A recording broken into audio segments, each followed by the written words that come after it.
Hi everyone, my life has become like a telenovela and I need to share what is happening. I'm Leslie, 36 female, and I met Peter, 38 male, online about 5 years ago. It all started on a gaming forum of all places. We both shared a love for classic RPGs, and our conversations quickly moved from debating game mechanics to sharing personal stories. Peter was witty and insightful, always making me laugh with his dry humor. It didn't take long for us to exchange private messages, and before I knew it, we were texting and calling each other every day. Our first date was at a cozy cafe in my neighborhood. I remember feeling nervous but excited to finally meet him in person. Peter showed up with a bouquet of sunflowers, which he remembered I mentioned liking in one of our chats. That attention to detail swept me off my feet. As we got to know each other better, it became clear that we had a lot in common beyond our love for video games. Peter was a software engineer with a passion for hiking, just like me. We spent weekends exploring nearby trails and bonding over our shared appreciation for nature. Our relationship grew steadily, fueled by mutual respect, trust, and a deep emotional connection. After about a year of dating, Peter surprised me with a weekend getaway to a quaint bed and breakfast in the mountains. It was there under the starry night sky that he got down on one knee and asked me to marry him. I was overwhelmed with joy and said yes without hesitation. The next few months were a whirlwind of wedding planning and excitement as we prepared to start our lives together. Our wedding day was everything I had dreamed of and more. Surrounded by our closest friends and family, we exchanged vows in a beautiful garden ceremony. Peter looked handsome in his suit, and I couldn't stop smiling as we promised to love and support each other forever. Since then, our marriage has been filled with ups and downs like any relationship. We faced challenges together, supported each other through tough times, and celebrated each other's successes. Peter's quirky sense of humor used to brighten my day, and his unwavering support used to be my rock. However, things changed when about 2 years ago, Peter vanished without a trace. It was devastating for me. One day he was there, and the next, he was just gone. He didn't leave a note or say anything to anyone. I was heartbroken and confused, not knowing what to do. I tried so hard to find him. I called his phone over and over, but it went straight to voicemail. I sent countless texts and emails, hoping for any kind of response. When I didn't hear back, I started reaching out to his family and friends. They were just as clueless as I was. No one had heard anything from him. His parents were distraught and his friends were shocked. The not knowing was the worst part. I couldn't sleep or eat. My mind was always racing with thoughts about what might have happened to him. Was he hurt somewhere? Was he in trouble? Had he been in an accident? There were moments when I thought he might be dead, and that fear consumed me. I even contacted the police, and they took my report and asked a lot of questions, but in the end, they couldn't find him either. They told me they would keep looking, but as the days turned into weeks and then months, I started to lose hope. It felt like I was living in a nightmare that I couldn't wake up from. I put up missing person flyers all around the neighborhood and on social media, hoping someone might have seen him. I checked hospitals and shelters, thinking maybe he had been found and taken somewhere. But every lead turned into a dead end. It was like he had just disappeared into thin air. During this time, my life was in shambles. I took time off work because I couldn't focus on anything other than finding Peter. My friends tried to support me, but there was only so much they could do. I felt so alone, carrying the weight of this loss and the uncertainty of what had happened. The days dragged on, each one blending into the next. I spent hours online searching for any clues or tips on how to find missing people. I joined support groups for spouses of missing persons, trying to find some comfort and advice from others who had gone through similar situations. It helped a bit to know I wasn't alone, but it didn't bring Peter back. People would ask me if I thought he had left on purpose, but I couldn't believe that. Peter wouldn't just leave without saying anything. We were happy, or at least I thought we were. It didn't make any sense. I kept going over our last conversations, trying to find any hint or clue that I might have missed, but there was nothing. As time went on, the harsh reality began to sink in. I might never find out what happened to Peter. It was a hard pill to swallow, but I had to start picking up the pieces of my life. I went back to work and slowly tried to rebuild some sense of normalcy, but there was always a part of me that was missing. I was ready to give up until one day I got a call from Peter's mother, Rose, 63, female. She asked me to come to their house for a meeting.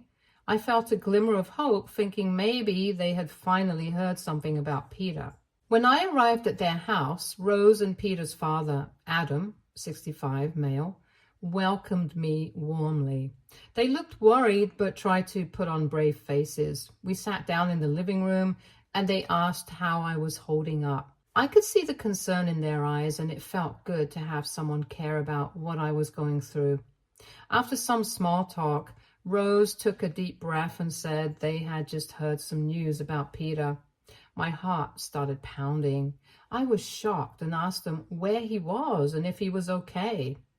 Rose looked at Adam before telling me that Peter had run away to be with his ex. As it turns out, he was actually married to his ex, something he didn't tell me or his parents about. He cheated on me with her. When she got pregnant, he ran away to be with her. I was devastated. Peter's parents told me how sorry they were and assured me they had no idea about his secret life. They looked as hurt and confused as I felt. I asked them how they found out. They explained that Peter had asked one of his cousins to send some documents he needed from his parents' house. When the cousin came to get the documents, he accidentally let it slip. Rose and Adam were in shock, just like me. They had always thought Peter was an honest person. This news shattered their trust in him. I sat there trying to process everything. The man I loved, who I thought I knew so well, had been living a double life. It was like something out of a soap opera, but it was happening to me. I felt betrayed and humiliated. All those nights I spent worrying about him, thinking he might be hurt or worse. And he was with his ex, living a lie. Rose held my hand and apologized over and over, saying they wished they could have done something to prevent this. Adam, usually a stoic man, had tears in his eyes as he told me they were there for me and would support me in any way they could. It was a small comfort in the midst of all this pain. I left their house feeling numb. The drive home was a blur. I kept replaying everything in my mind, trying to understand how Peter could do this to us. How could he just disappear and leave so much hurt behind? Over the next few days, I went through a roller coaster of emotions. I was angry, sad, confused. I thought about confronting Peter, but I didn't even know where to start. His parents said they would keep me updated if they heard anything more from him, but I wasn't sure if I wanted to know. The person I had loved and missed for 2 years was not who I thought he was. Friends and family reached out, offering their support.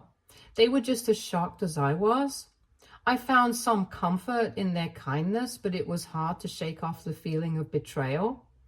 I decided to focus on myself, trying to heal from this unexpected and painful chapter in my life. Eventually, I realized that Peter's actions were a reflection of his own issues, not mine. I deserved honesty and love, and I wasn't going to let his betrayal define me.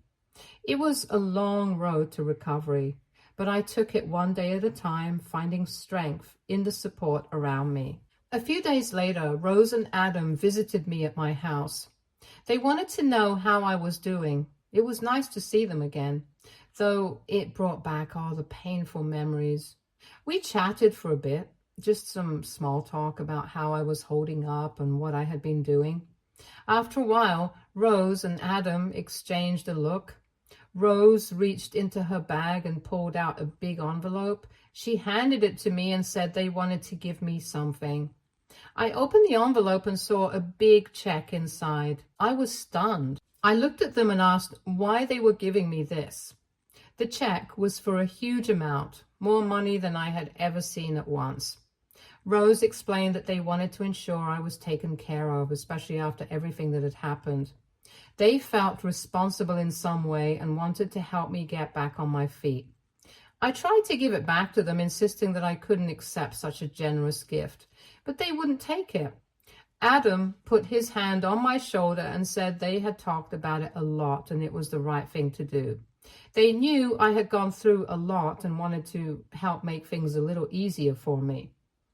Over the years, Rose, Adam, and I have stayed in touch. We aren't exactly close, but there is mutual respect and understanding between us. They check in on me from time to time, and I let them know how I'm doing. It's been comforting to have that connection, even though it came from such a painful situation. My wedding had essentially been annulled because of Peter's betrayal. To this day, it is hard for me to trust anyone. But things changed about 2 weeks ago. I got a text from an unknown number saying it was Peter and he wanted to meet me. Just like that. So many emotions started flowing through me all over again. I texted him back saying there was nothing to talk about and blocked his number. I didn't think he deserved a chance to explain his actions, but then he called me from another number and hearing his voice was painful. He said it was really important that he talk with me and that he was only asking for 10 minutes of my time. I didn't know what to say. I froze and then eventually said yes. We agreed to meet at a coffee shop we used to visit. I arrived early, feeling anxious and unsure about what to expect. When Peter walked in, I barely recognized him. He looked tired and worn out. He sat down and for a few moments we just looked at each other in silence. Finally, he started talking. He apologized for everything, saying he never meant to hurt me. He explained that his ex had contacted him out of the blue, claiming she was pregnant with his child. He felt torn and panicked. Instead of facing the situation like an adult, he ran away. He admitted that he was scared and didn't know how to handle it. Peter told me that things didn't work out with his ex. They had split up again, and he was left alone to raise their child. He said he had realized how much he had messed up and wanted to make things right. He asked for my forgiveness and said he needed my help with the baby. I let him speak at the cafe, but I was furious. I told him that I did not forgive him. He said he was sorry for leaving me hanging for 2 years and that he still loves me and wants me back. Then he dropped a bombshell. He knew I always wanted to have a baby, and now we could raise his and his ex's daughter together. I almost laughed in his face. Peter tried to explain more, saying he realized how much he had messed up and that he wanted to make things right. He said he had been thinking about me every day and regretted his actions deeply. He admitted that running away was the biggest mistake of his life. As he talked, I could see the desperation and sadness in his eyes, but it didn't make me feel any better. I interrupted him and said, "You think you can just waltz back into my life and we'll play happy family with your child from an affair you never told me about? You lied to me for years, disappeared without a word, and now you expect me to help raise your daughter?" Peter looked down, clearly hurt by my words, but I didn't care. I had every right to be angry. He tried to defend himself, saying he was scared and didn't know how to handle the situation. He said he thought he was doing the right thing by leaving to deal with his ex and the baby. He kept saying he wanted to come back sooner, but was too ashamed and didn't know how to face me. "Too ashamed," I said, my voice rising. "Do you have any idea what you put me through? I thought you were dead. I contacted your family, friends, and the police. I spent every day in agony not knowing where you were or if you were okay. And all this time, you were with her, raising a child you never even mentioned." Peter looked like he was on the verge of tears. He kept apologizing, saying he knew he had hurt me deeply and that he would do anything to make it right. He said he still loved me and believed we could work through this together. He talked about how much he missed me and how he wanted us to be a family. I shook my head. You can't just come back and expect everything to be okay. Trust doesn't work like that. You broke it, and I don't know if it can ever be fixed. I stood up, ready to leave. I need time to think about all this, but right now, I can't even look at you. Peter begged me to stay, saying he would wait as long as it took for me to forgive him. He said he would do anything to prove that he was serious about making amends. He even offered to go to therapy, both individually and as a couple, if that's what it took. We were now outside the cafe, and Peter told me that he was sorry and that I should let him make it up to me for the past 2 years. I told him that I didn't need anything from him. I explained that his parents had already told me about his previous marriage a few months after he left. They had even given me a big fat check as compensation for what Peter had put me through. He looked shocked and said he didn't believe me, accusing me of lying just to make him feel bad. I pulled out my phone and showed him a photo of the check. His eyes widened, and he looked even more hurt. "This is ridiculous," he said. "Why would you accept money from my parents?" I took a deep breath and replied, "I didn't want to, but they insisted. They felt so guilty for what you did that they practically forced it on me. And anyway, I don't need to explain anything to you." Peter tried to say something else, but I was done. I turned around and walked away, not looking back. As I walked, I felt a mix of relief and sadness. It was like closing a chapter that had caused me so much pain. For the next few days, I felt lighter. I had finally told Peter how I felt and made it clear that I wasn't going to let him back into my life easily. But there were still moments of doubt and confusion. I wondered if I had done the right thing by meeting him, and if I should have given him a chance to explain more. However, just a few days later, he was right outside my door. He was furious and demanded that I give back the check. Now, I should let you know that I haven't cashed it yet. Peter insisted that I should return the check to him immediately. I calmly told him that his parents gave it to me and that I didn't owe him anything. Peter then claimed that his parents gave me the money as part of his will and that now he was being kicked out of it. I almost laughed at the absurdity of it all. I told him that whatever his parents decided to do with their money was up to them, and that if he was mad about it, he should take it up with them. Peter said that he had already talked to them and they had essentially told him to leave them and the family alone. He said the money was the only thing he had left. I told him to get out and shut the door in his face. As I closed the door, I could hear him yelling that he would sue me, claiming that I had stolen his money. He continued to yell for a few more minutes before finally leaving. The whole encounter left me feeling a mix of anger and disbelief. How could Peter still think he had any right to demand anything from me after everything he had done? His parents had given me the check as a way to help me move forward, and now he was trying to take that away too. I decided to reach out to Rose and Adam to let them know what had happened. They were very understanding and assured me that the check was indeed meant for me and that Peter had no right to ask for it back. They apologized once again for his behavior and told me not to worry about his threats. Despite their reassurances, I couldn't help but feel a bit uneasy. The idea of Peter suing me seemed far-fetched, but his persistence was unnerving.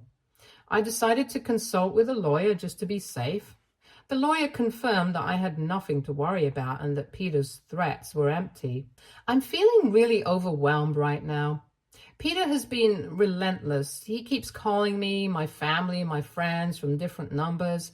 Every time I block him, he finds a new way to contact me. It's like I can't escape him. Peter's relentless behavior has been incredibly distressing. He's been bombarding not just my phone, but also my family's and friends' phones with calls and messages. It feels like there's no escape from his constant attempts to reach me. When I block one number, he immediately switches to another. Sometimes he leaves voicemails pleading for me to talk to him. Other times he sends long emotional texts trying to guilt trip me into responding. It's exhausting to constantly be on edge, wondering when the next message or call will come through. He's even tried reaching out through social media, sending friend requests and messages to me and my contacts. I've had to tighten my privacy settings and block him on every platform, but he finds new accounts to contact me from. I've considered involving the authorities, but I'm hesitant because I'm not sure what legal options I have in this situation. It's a delicate balance between wanting to protect myself and not wanting to escalate the situation further. I feel like I'm constantly looking over my shoulder, anxious about when he'll strike next. It's taking a toll on my mental health and well-being. I just want to find a way to make it stop and regain some sense of normalcy in my life. Does anyone have any suggestions on how to handle this situation? I feel like I'm running out of options and I just want some peace and quiet. Your advice would really help me right now. Update 1. Hi everyone, I'm really grateful for all the support and suggestions you've given me. Thankfully, Peter hasn't been bothering much lately. I think Rose and Adam must have had a serious talk with him and convinced him to leave me alone. It's been a relief to finally have some peace. However, I find myself thinking a lot about everything that's happened. I hope it doesn't make me sound like a bad person, but I have to admit there's a part of me that feels a sense of satisfaction seeing Peter's life fall apart. After all the pain he caused me, it's hard not to feel some sort of justice in knowing that he's facing consequences. The only person I truly feel sorry for in this whole situation is Peter's baby. His mother has already abandoned him, and it breaks my heart to think about what he must be going through. No child deserves to be caught up in such a messy situation. Moving forward, I am focusing on healing and rebuilding my life. I'm trying to let go of the anger and hurt that Peter caused me and channel my energy into positive things. Surrounding myself with supportive friends and family has been crucial in helping me stay strong and optimistic about the future. Sharing my story here on Reddit has been a cathartic experience, knowing that others have gone through similar challenges and offering support has been uplifting. It's comforting to know that I'm not alone in this journey of healing and self-discovery. Thank you again for all your kindness and encouragement. If anyone has any further advice or experiences to share, I'd love to hear them. Let's continue to support each other through difficult times and celebrate our triumphs together. Update 2. Hi everyone, it's been a roller coaster lately, but here's the latest update on what's been happening. So Peter finally stopped bothering me directly, but unfortunately, he started causing a lot of trouble for his parents instead. They ended up letting him and the baby stay with them for a while just to keep him from harassing me further. Rose, Peter's mom, gave me a call recently to catch up and ended up filling me in on everything that's been going on. Apparently, things with the woman he left me for weren't going well at all. One morning, Peter woke up to find that she had left him a note saying she couldn't handle their situation anymore and had taken off. Now, Peter's living back at his parents' place, relying on them quite a bit. He doesn't have a job at the moment, so he's been going out for interviews while his parents take care of the baby. It's a tough situation all around, and I can't help but feel bad for Rose and Adam. They're taking on a lot, especially at their age, and it must be really challenging for them. I've been trying to focus on moving forward and rebuilding my life amidst all of this. It's not easy, but having some distance from Peter has given me a bit of relief. I'm grateful that his parents stepped in to manage the situation, even though it's undoubtedly been stressful for them. I've also been taking steps to ensure my own well-being. I've tightened up my security measures to block Peter's attempts to contact me, And I'm keeping records of everything just in case I need them in the future. It's important to prioritize my peace of mind after everything I've been through. If anyone has been through similar experiences or has advice on how to handle situations like this, I'd love to hear from you. Your support and insights mean a lot to me during this challenging time. Thanks for listening, and I'll keep you updated as things progress. Update 3. Hi everyone. I have some new updates to share, and unfortunately it seems like Peter has disappeared once again. About a week after my last update, Rose reached out to me with some concerning news. She called to ask if I had heard from Peter because he had suddenly gone missing. He told his parents that he was going out for a while, but he hadn't returned home since then. They've tried calling and texting him multiple times, but there's been no response. When they went to check his room, they noticed that his clothes were missing too. It looks like he may have left without any intention of coming back. This has left Rose and Adam deeply worried, especially because Peter was supposed to be taking care of his baby during this time. They're now really concerned that he might have abandoned the baby. They're at a loss for what to do next and are considering filing a report with the police to see if they can locate Peter and ensure the safety of the baby. It's a heartbreaking situation for them, and I can only imagine how difficult it must be for them right now. As for me, this latest turn of events has brought up a mix of emotions. While I'm relieved that Peter isn't actively causing trouble for me anymore, I can't help but feel sorry for his parents and the baby caught up in all of this turmoil. I went to visit Rose and Adam and saw Peter's baby for the first time. My heart goes out to him.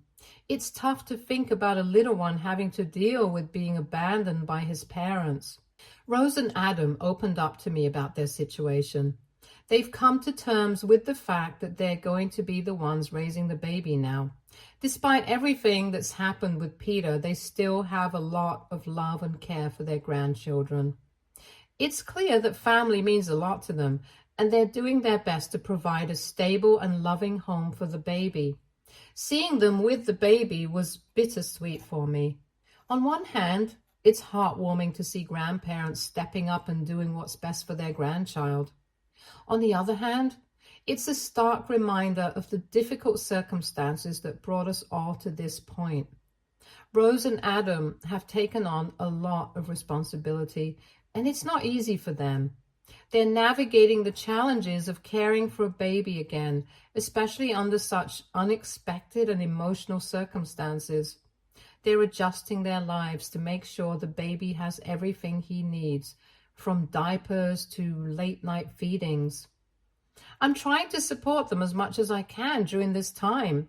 We've had some heartfelt conversations about the future and how they're coping with everything. It's a tough road ahead, but they're determined to give the baby a happy and secure upbringing. Update 4. Hey everyone, I wanted to share a final update on everything that's been happening. It's been a whirlwind 2 months since Peter disappeared. Rose and Adam decided not to file a police report after Peter's sudden departure. They did receive a call from him where he admitted that he couldn't handle the responsibility of being a parent and hoped his parents would care for the baby. In response, Rose and Adam made it clear that they wanted no further contact from Peter for their sake and the baby's. As for me, I've made a significant decision regarding the check Peter's parents gave me. After much consideration, I decided to cash it and use the money as a down payment on a new house. It feels like a fresh start, a chance to move forward and leave the troubles of the past behind me. The process of buying the house has been both exciting and nerve-wracking. I've been busy with meetings with real estate agents, poring over listings, and finally finding a place that feels like home. It's a small but cozy place that I can call my own, a sanctuary where I can rebuild and focus on my future. Thank you all for following along with my journey and offering your support. Your kind words and advice have meant the world to me during this time of transition. Stay tuned for more stories from our girl relationships.